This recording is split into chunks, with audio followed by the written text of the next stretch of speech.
In this video, I'm going to walk you through Shopify collections step by step, including smart filters, merchandising, and bestseller sorting. Most stores create collections, add products, and stop there, but collections aren't just product groupings. They control how customers browse, how products are discovered, and how revenue flows through your store. If your collections aren't structured properly, customers get overwhelmed. If your sorting isn't intentional, you're hiding your best products. Let's go ahead and fix that. I'm Erin from Ecommerce. Let's get into it. What a collection actually does. A collection is simply a grouped product page inside of Shopify. It might be called something like men's hoodies, new arrivals, or sale, but it's more than just a category label. For new e-commerce store owners, this is important to understand. Collections control how customers browse your store and how your products are discovered. First, collections organize your products into clear sections so visitors don't feel lost. Instead of scrolling through everything you sell,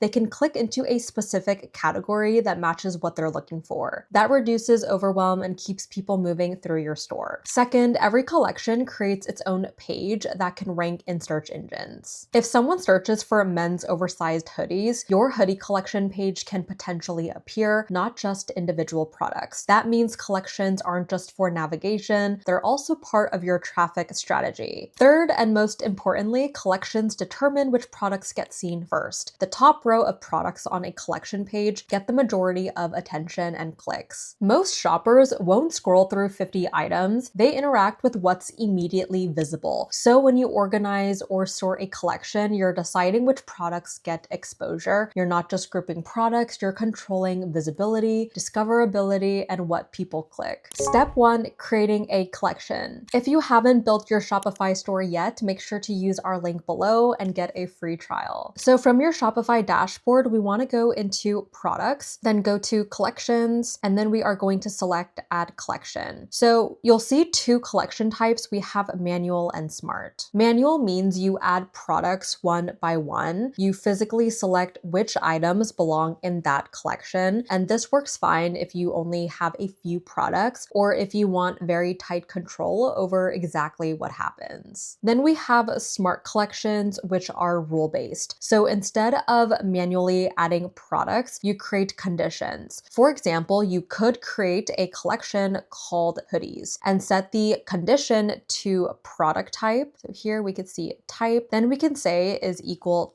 to hoodies. Now what this means is every product with the product type hoodie will automatically be added to this collection. The real advantage is long-term scale. If you add 10 more hoodies next month, they'll automatically appear in that collection without you having to touch anything. And that's why smart collections are usually better for growing stores. They keep your structure clean and they also reduce manual work. Add a clear title and write a short description that includes relevant keywords, especially if you want this page to rank in search. For this example, I'm going to keep it simple. Under title, I am going to type in hoodies. You don't want to leave this blank because this becomes the actual page name that customers and search engines see. For description, I'm going to add a short sentence like shop our hoodie collection featuring comfortable everyday designs. Okay, so you don't need anything complicated here, just clearly describe what the collection is. And on the right side, you can upload a collection banner if you have one. For this demo, I am going to leave it blank. Now under collection type, I'm going to select smart. Under the dropdown, like we saw earlier, you'll see options like title, type, category, vendor, tag, price, and more. For this example, I am going to actually use tag because tags are labels you assign inside each product, and they're one of the easiest ways to control smart collections. So I'm selecting tag and setting it is equal to, and then typing hoodie, exactly how it appears in my product tags. So what this tells Shopify is simple. Any product that has the tag hoodie will automatically be added to this collection. If nothing shows up, that usually means one of two things. Either the product doesn't actually have the tag assigned or the spelling doesn't match exactly. Shopify treats tags very literally, so hoodie and hoodies would count as two different tags. So what I'm actually going to do is click save for now, and then I am going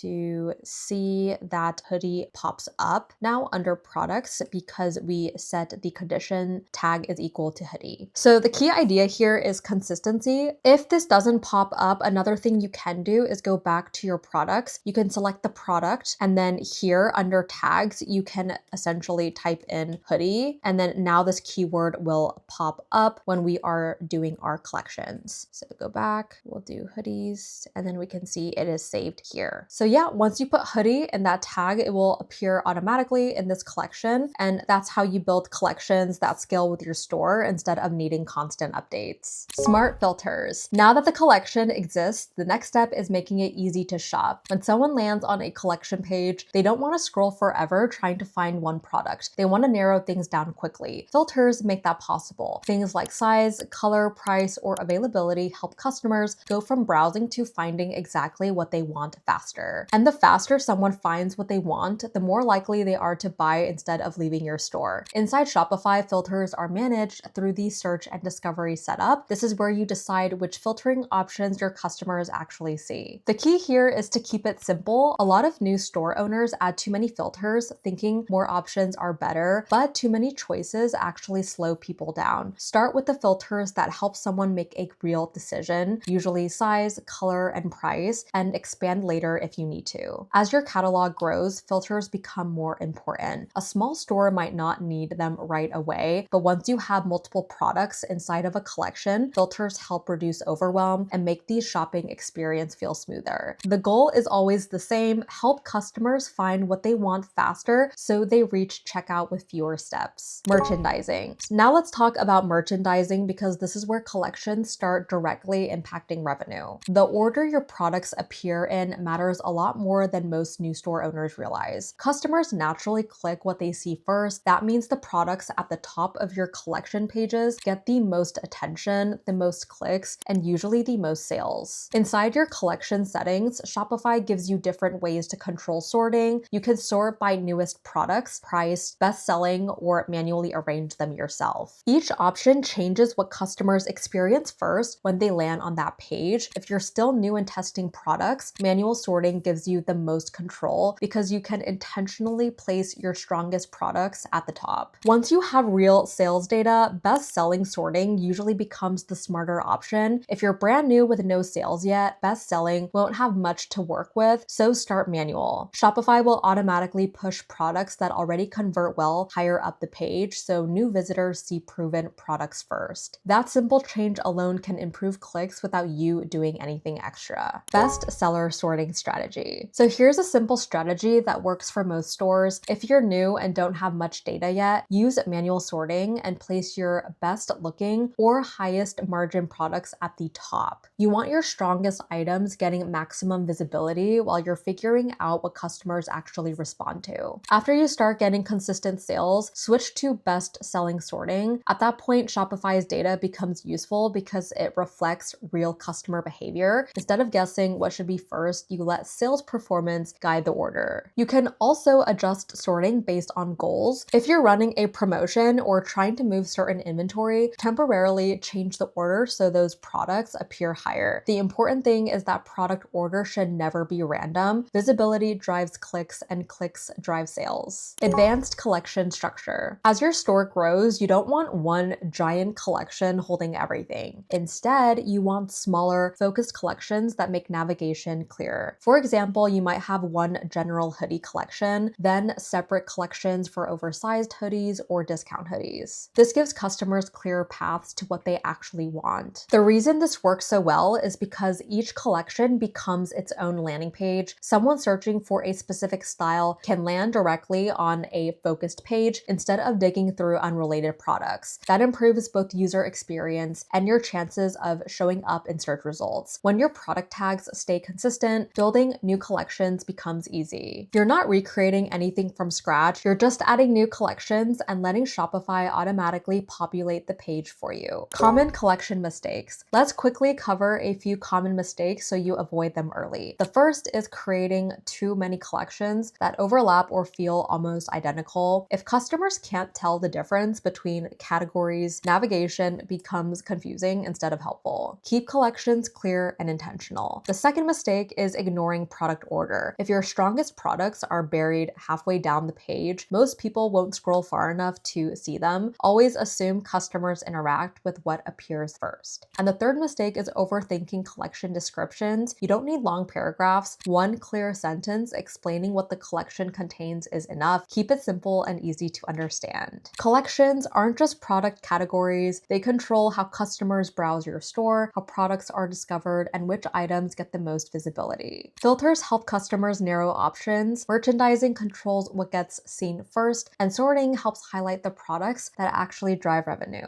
When collections are structured properly, your store feels easier to shop and more organized, and that improves the experience for customers and helps more people move from browsing to buying without getting stuck. And that is your full Shopify collections walkthrough, from setup to smart filters, merchandising, and bestseller sorting. If you don't have a Shopify store yet, I will leave a link below so you can start one and follow along. And if this helped you, make sure you subscribe for more e-commerce tutorials that walk you through stuff step by step without the fluff. I'm Erin from Ecom Mastery. Thank you guys so much for watching, and I'll see you in the next one.